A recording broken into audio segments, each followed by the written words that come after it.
प्यासा मैं प्रभु आऊं तुमरे पास, प्रभु आऊं तुमरे पास, जीवन जल का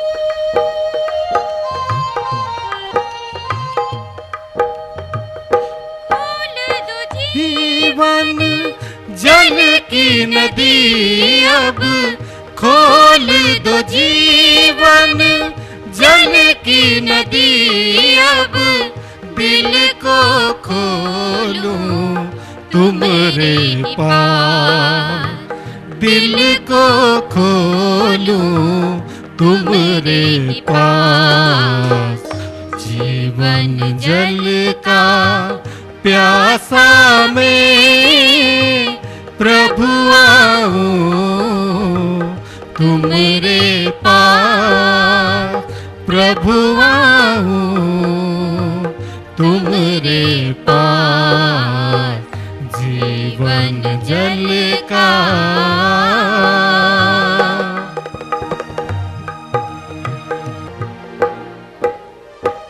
जाऊं कहाँ मैं छोड़ के तुझको, जाऊं कहाँ मैं छोड़ के तुमको, जीवन की बातें हैं तुमरे पास, जीवन की बातें हैं तुमरे पास, जीवन जल का प्यासा मैं प्रभु आऊं तुमरे पास, प्रभु आऊं तुमरे पास, जीवन जल का। यीशु, प्रभु का धन्यवाद हो आज के बढ़िया दिन के लिए, अच्छे मौसम के लिए। है कितना बढ़िया मौसम है, प्रभु का धन्यवाद नहीं करोगे ताली बजाकर? है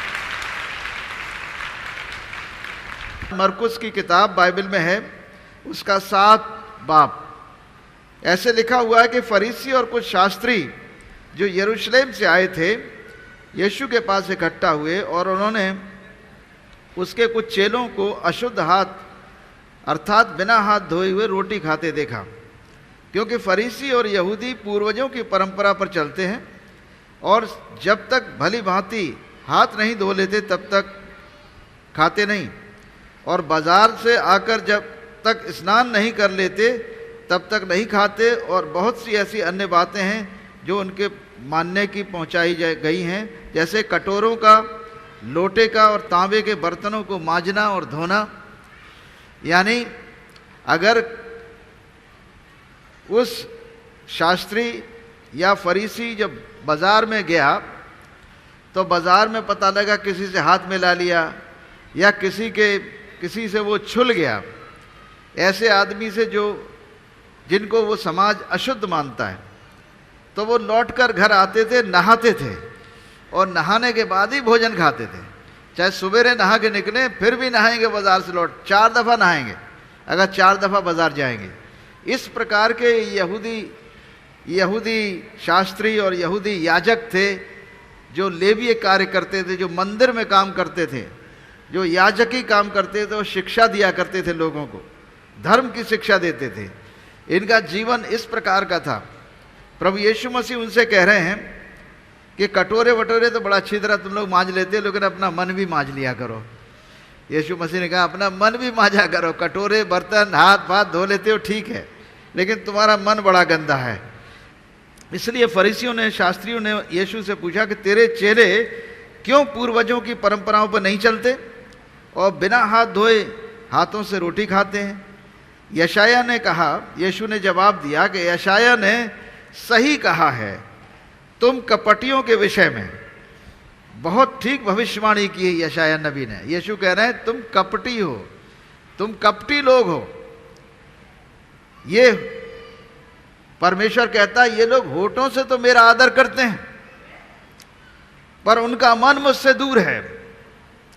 ये व्यर्थ मेरी उपासना करते हैं, क्योंकि मनुष्यों की आज्ञाओं को धर्मोपदेश करके सिखाते हैं। क्योंकि तुम परमेश्वर की आज्ञा को टालकर मनुष्यों की रीतियों को मानते हो। यीशु ने कहा, तुम अपनी परंपराओं को मानने के लिए परमेश्वर की आज्ञा किस प्रकार से अच्छी तरह टाल देते हो। मूसा की शरीयत में लिखा है कि तू अपने माता पिता का आदर करना और बुढ़ापे में उनकी देखभाल करना, और यदि जो कोई माता पिता का आदर न करे वो संतान मार डाली जाए। और तुम लोगों ने एक रास्ता निकाल लिया है, कहा कि यदि जो कुछ माता पिता को जिंदगी में उस पुत्र से लाभ पहुंच सकता था, यदि वो सब कुछ मंदिर में कुर्बान कर दे, यानी सारा धन दौलत, अपना सब कुछ, अपनी इनकम जो भी है, अपनी प्रॉपर्टी सब मंदिर को लिख दे, तो जब तक वो जीवित रहेगा तब तक खाता पीता रहे, और जब वो मर जाएगा तो वो सारा प्रॉपर्टी मंदिर की हो जाएगी, उसका सारा पैसा मंदिर का हो जाएगा। तो ऐसे में उसे माता पिता का ख्याल रखने की ज़रूरत नहीं है। देखिए कितना बढ़िया नियम निकाल लिया इन व्यवसायियों ने, इन कपटी धर्म के ठेकेदारों ने बड़ी आसानी से रास्ता निकाल दिया लूटने का समाज को। ये समाज को लूटने का रास्ता है। और इस प्रकार यीशु मसीह उन्हें चैलेंज कर रहे हैं कि तुम वाकई में कपटी हो, लुटेरे हो। तुम परमेश्वर की आज्ञा जो है उसे किस तरीके से टालने का रास्ता निकाल लेते हो कि तुम धन अर्जित कर सको। यानी तुमने धर्म को धन अर्जित करने का मार्ग बना लिया है। धर्म की शिक्षा देने वाले लोग अगर पैसा धर्म के नाम से कमाने लगेंगे तो परमेश्वर के योग्य वो नहीं है। प्रभु यीशु मसीह ये बात कह रहे हैं उनसे।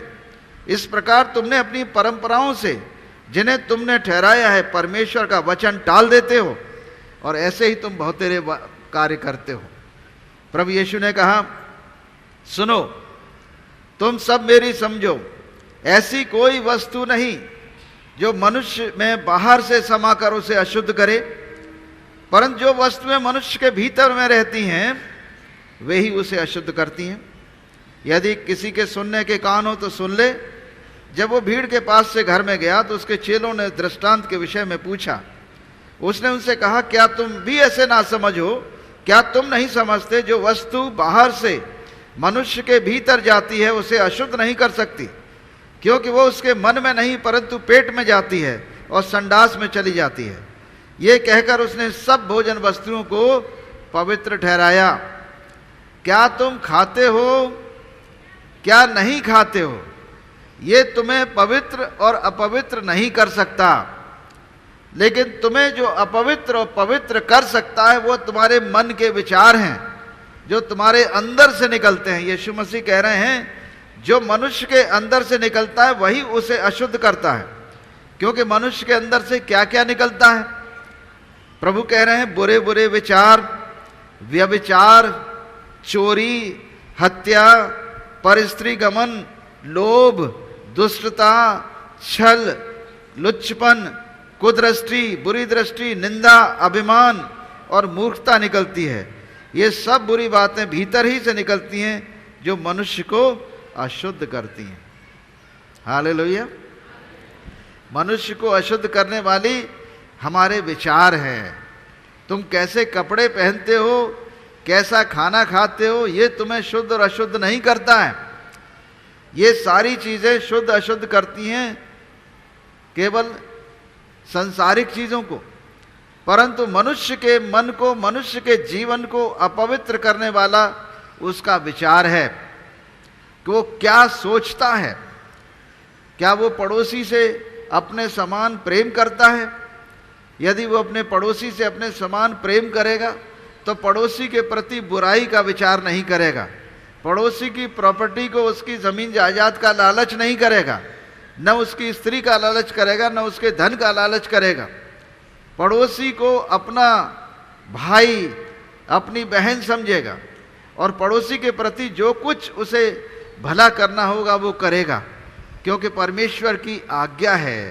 प्रभु यीशु मसीह ने 2 आज्ञाएं दी जो मरकुस रचित सुसमाचार उसके 12 अध्याय उसके 29 पद में दी हुई है, 29 से 31 में। लिखा है यीशु ने, चेलों ने पूछा कि सबसे मुख्य आज्ञा क्या है। उन 10 आज्ञाओं में से सबसे मुख्य आज्ञा यीशु से पूछी गई। यीशु ने कहा, तू अपने सारे मन, अपने सारे तन, अपनी सारी बुद्धि, अपने सारे ज्ञान, अपनी सारी शक्ति के साथ परमेश्वर से जो तेरा सृष्टि करता है प्रेम रख। और दूसरी और बराबर की आज्ञा यह है कि तू अपने पड़ोसी से अपने समान प्रेम रख। यही तो सबसे बड़ी दिक्कत है, प्रेम नहीं रख सकते हम। प्रेम रखना तो बहुत ही कठिनाई की बात हो गई है।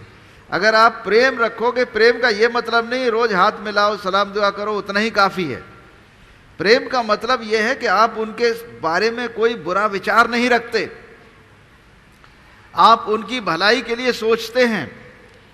उनके बच्चे जब सफलता को प्राप्त करते हैं तो आपको भी उतनी ही खुशी होती है जितनी आपको अपने बच्चे की सफलता के लिए खुशी होती है। तो हम पड़ोसी की खुशी को देखकर खुश हों, पड़ोसी के दुख को देखकर दुखी हों, ऐसा विचार रखने वाला व्यक्ति परमेश्वर की आज्ञाओं को मान रहा है। और यहाँ पर केवल हम इन्हीं चीज़ों में लगे रहें, हमको क्या खाना चाहिए, वो फलाना खाता है, वो मीट खाता है, वो मछली खाता है, वो सब्जी खाता है, वो दाल पीता है, वो ये करता है, वो बिना हाथ धोए खाना खा लेता है। इन सब उलझनों में पड़ने की आवश्यकता नहीं है मेरे प्रियो। इन सब चीज़ों से कोई मतलब नहीं निकलने वाला है। अगर सबसे बड़ी चीज़ है तुम्हारा अपना प्राण, अपनी आत्मा, इसको बचाने का प्रबंध करना जरूरी है। और इसको बचाने का प्रबंध केवल एक ही तरीके से हो सकता है कि मन को शुद्ध रखें, मन को पवित्र रखें। क्योंकि मन ऐसा गड़बड़ विचार है कि मन जो है तुम्हारा सब कुछ गड़बड़ कर सकता है। यिर्मयाह की किताब उसका 17 अध्याय उसका 9 पद, मन तो सब वस्तुओं से अधिक धोखा देने वाला है, उसमें असाध्य रोग लगा है, उसका भेद कौन समझ सकता है। मैं यहोवा परमेश्वर मन को खोजता और हृदय को जांचता हूं, ताकि प्रत्येक जन को उसकी चाल चलन के अनुसार अर्थात उसके कामों के अनुसार फल दूं। जो अन्याय से धन बटोरता है, जो अन्याय से धन बटोरता है वो उस तीतर के समान है जो दूसरी चिड़िया के दिए हुए अंडों को सेती है और आधी आयु में ही उस धन को छोड़ जाता है और अंत में वो मूर्ख ठहरता है। मन जो है सबसे अधिक धोखा देने वाला है। इसी मन के बारे में मैं अक्सर सोचता हूँ कि ये मन किस प्रकार से मनुष्य शुद्ध रखे। ये मन को शुद्ध रखने का कोई दूसरा तरीका नहीं है कि केवल परमेश्वर की आज्ञाओं को हमें अपने दिल से लगा के रखना है, ताकि उनके द्वारा हम अपने मन को पवित्र और शुद्ध रख सकें। मन में सब प्रकार की बुराइयां पैदा होती हैं। जो धन झूठ से प्राप्त होता है वो वायु के समान उड़ जाता है जैसे कोहरा, और ढूंढने वाले को केवल मृत्यु ही मिलती है। यानी जो अन्याय के साथ धन बटोरता है उसका हाल यही होता है। कुटिलता का बीज बोता है वो अनर्थ काटेगा और उसको रोष का सोटा टूटेगा। यानी प्रभु यही कह रहे हैं कि निरंतर हमें अपने मन की रक्षा करनी चाहिए। जो मन की रक्षा करेगा वो लंबी उम्र जिएगा। ये भी है, मन को शुद्ध रखना, मन को सुरक्षित रखना, मन को पवित्र विचारों से भरपूर रखना, मन के अंदर कोई ऐसी वस्तु जो उत्पन्न होती है उसके लिए तुरंत अपने गुनाहों की माफ़ी मांगना, तुरंत उसे बदलना। बाइबल में लिखा है बुद्धि क्या है, परमेश्वर का भय मानना बुद्धिमानी है और बुराई को त्यागना समझ है। हम बुद्धिमानी और समझ से अपने मन को शुद्ध रख सकते हैं। बुद्धिमानी और समझ से, समझ है बुराई को त्यागना। अगर बुराई को हम मन में भर लेंगे तो मन बहुत गंदा हो जाएगा। क्रोध, लोभ, विरोध, झूठ, विधर्म, मतवालापन, लीला क्रीड़ा, ये सारी गंदगियां अगर मन में भर लोगे तो ये अशुद्ध ही निकलेगा। इसमें से कोई पवित्रता नहीं निकलेगी, केवल अशुद्ध विचार निकलेंगे। लेकिन अगर प्रभु का वचन दाऊद राजा कहता है, मैंने परमेश्वर तेरे वचन को अपने हृदय में इसलिए रख छोड़ा है कि तेरे विरुद्ध पाप न करूं। प्रभु का वचन अपने हृदय में रख छोड़ते हम। विचार आता है कि चोरी करें, तो 10 आज्ञाओं में से एक आज्ञा है, क्या है वो? तू चोरी मत कर। 8वीं आज्ञा है, तू चोरी मत कर। व्यभिचार मन आ रहा है, प्रभु का वचन कहता है तू व्यभिचार मत कर। झूठ का विचार आ रहा है, झूठ बोल रहे हैं। परमेश्वर की आज्ञा है कि तू झूठ मत बोल, झूठा साक्षी मत बन, झूठा गवाह मत बन। लालच का मन आ रहा है, तो आज्ञा लिखी हुई है ऑलरेडी, उस आज्ञा को अपने हृदय में लिख लो, भर लो।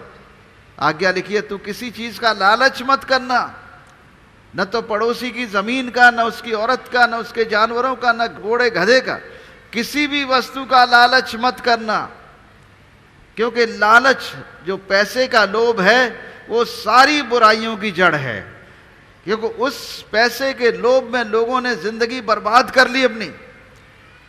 थोड़े समय के लिए बहुत अमीर दिखाई दिए हैं, थोड़े समय के लिए बहुत अमीर हो गए, और बाद में पता लगा बहुत गरीब हो गए, कंगाल हो गए, सब कुछ बर्बाद हो गया। तंदुरुस्ती नहीं है, हेल्थ नहीं है, इतना पैसा खा कुछ नहीं सकते हैं, खाना पीना बंद हो जाता है, सब प्रकार की बीमारियां और रोग मैंने देखे लोगों को।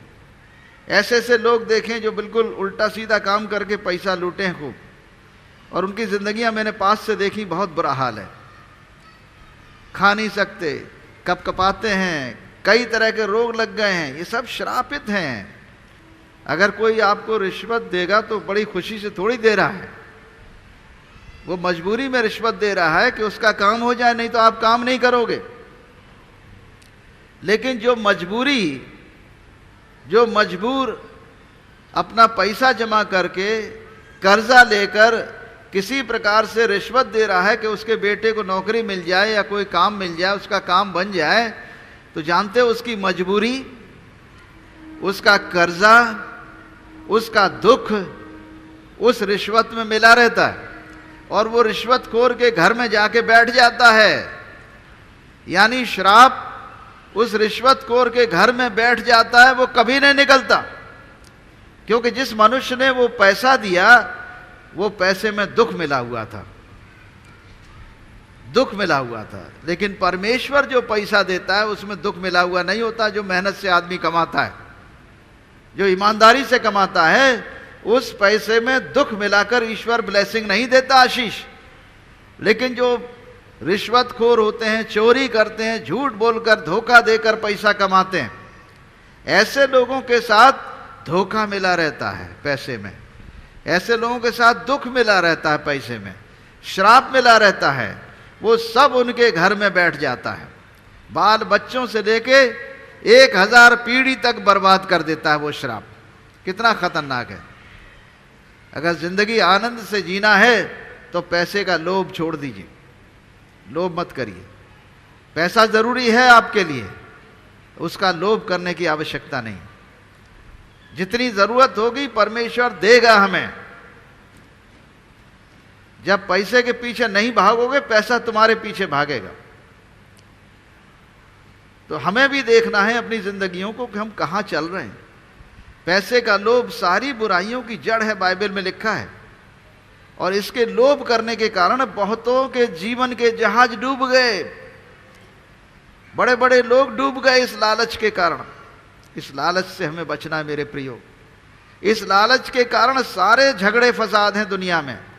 हर आदमी जो है लोभ और लालच में एक दूसरे को धक्का दे रहे हैं इस दुनिया में। तो उस लालच और लोभ में तमाम तरीके के गुनाह हो रहे हैं संसार के अंदर। हमें लोभ और लालच से बचना है, किसी प्रकार का लालच नहीं करना है। परमेश्वर सामर्थी है, जिसने मुंह दिया है वो खाने को देगा, जिसने हाथ दिए हैं वो हमें काम देगा। इसलिए इस चक्कर में मत रहो कि कोई मनुष्य तुम्हें काम देगा। ईश्वर जिसने हाथ दिए हैं हमें, वो हमें काम देगा करने को। जिसने हमें मुंह दिया है वो खाने को देगा। उसी परमेश्वर का नाम उद्धारकर्ता, मुक्तिदाता यीशु मसीह है। वो हमारा ख्याल करता है, वो हमारा ख्याल करता है। इसलिए यदि आप उसके पीछे चलोगे तो निश्चय अपने प्राणों को बचाओगे। इसी में मरकुस सुसमाचार उसके 8 अध्याय और उसके 36 पद में लिखा है, यदि मनुष्य सारे जगत को प्राप्त करे और अपने प्राणों की हानि उठाए तो उससे क्या लाभ होगा? मनुष्य अपने प्राण के बदले क्या देगा? मनुष्य अपने प्राण के बदले क्या देगा? सारे जगत को प्राप्त कर ले और अपने प्राणों की हानि करे तो उससे क्या लाभ? सिकंदर दुनिया को, आधी दुनिया को जीत लिया था, बहुत सामर्थी योद्धा था, 33 साल की उम्र में जवानी में ही चला गया। एक मच्छर ने काट लिया भारत के। भारत का मच्छर इतना ताकतवर है कि इतने बड़े योद्धा अलेक्जेंडर द ग्रेट, सिकंदर महान को भारत के मच्छर ने मार दिया है, तो आदमियों को मारने की जरूरत नहीं पड़ी। समझ लीजिए ईश्वर क्या काम नहीं करा सकता है, मच्छरों को भी इस्तेमाल कर सकता है बड़े बड़े योद्धाओं को पटकने के लिए। पता लगा डेंगू हो गया, आसपास जिंदा रहने को इलाज भी नहीं मिला। तो बड़ा सामर्थी परमेश्वर है, वो गधा बिल्ली भेड़ बकरी सबको इस्तेमाल कर सकता है, तो मनुष्य को क्यों नहीं करेगा? तो मनुष्य को परमेश्वर का भय मानना चाहिए, उसे ये जानना चाहिए कि वो परमेश्वर की सूरत है। सारी मानव जाति को परमेश्वर ने अपनी समानता और अपने स्वरूप में बनाया है, और परमेश्वर नहीं चाहता कि एक भी नाश हो, किसी के प्राणों का विनाश नहीं चाहता। मनुष्य विनाश तो खुद कर लेता अपना, एक दूसरे का हम विनाश करने में हाथ लगा रहे हैं इस दुनिया में। आप देखें, स्टडी करें तो हर आदमी एक दूसरे का विनाश करने में लगा हुआ है, चाहे वो कोई देश हो कोई प्रदेश हो, हर मनुष्य एक दूसरे के विनाश करने में। ईश्वर नहीं विनाश करना चाहता किसी का। ईश्वर की इच्छा है कि मनुष्य बचाया जाए। ईश्वर की इच्छा है कि वो सारे मनुष्य जिन्हें उसने अपनी समानता और स्वरूप में बनाया है, फिर दोबारा उसकी समानता स्वरूप में आ जाएं, घर वापसी हो जाए उनकी। ये घर वापसी जो है सही शब्द है, लेकिन घर वापसी कहाँ होगी? घर में होगी ना, जंगल में नहीं। घर वापसी होगी परमेश्वर के पुत्र पुत्रियां बनने के लिए, और परमेश्वर के पुत्र पुत्रियां बनने का कोई दूसरा मार्ग नहीं है, केवल यीशु मसीह पर विश्वास करने का। क्योंकि बाइबल में लिखा है कि जितनों ने उस पर विश्वास किया उन सबको उसने परमेश्वर की संतान होने का अधिकार दे दिया। तो इसी अधिकार को तो हम खो बैठे हैं दुनिया में। आज जो भी धर्म कर्म कर रहे हैं, पूरी कोशिश है कि परमेश्वर की संतान बन जाएं, ईश्वर के स्वरूप में आ जाएं, दोबारा उस अधिकार को प्राप्त कर लें। लेकिन ये अधिकार बिना यीशु मसीह के विश्वास करे हुए असंभव है मेरे प्रियो। ये अधिकार किसी मानव को नहीं मिलेगा जब तक वो प्रभु यीशु मसीह को अपना प्रभु और मुक्तिदाता मान नहीं लेता, क्योंकि वो सृष्टिकर्ता है, सबसे बड़े दुश्मन को हराने वाला है। सारी मानव जाति का सबसे बड़ा दुश्मन मनुष्य नहीं है। लहू और मांस से हमारा युद्ध नहीं है, हमारा युद्ध है अंधकार की सेनाओं से, मृत्यु की शक्ति से, मृत्यु की आत्मा से। सबसे बड़ा दुश्मन मनुष्य का मौत है मेरे प्रियो। हर एक आदमी उससे भयभीत होता है, और इस मौत पर जय पाने वाला आज तक दुनिया में कोई दूसरा नहीं हुआ, केवल यीशु मसीह। हालेलुया। केवल यीशु मसीह, जिसने क्रूस पर मृत्यु सही, कब्र में उसे गाड़ा गया और तीसरे दिन वो मुर्दों में से जी उठा, और 40 दिन तक जीवित पृथ्वी पर खाया पिया, और दुनिया ने, पूरी दुनिया ने उसकी रिपोर्टिंग करी, पूरी दुनिया के पत्रकारों ने उसके बारे में लिखा।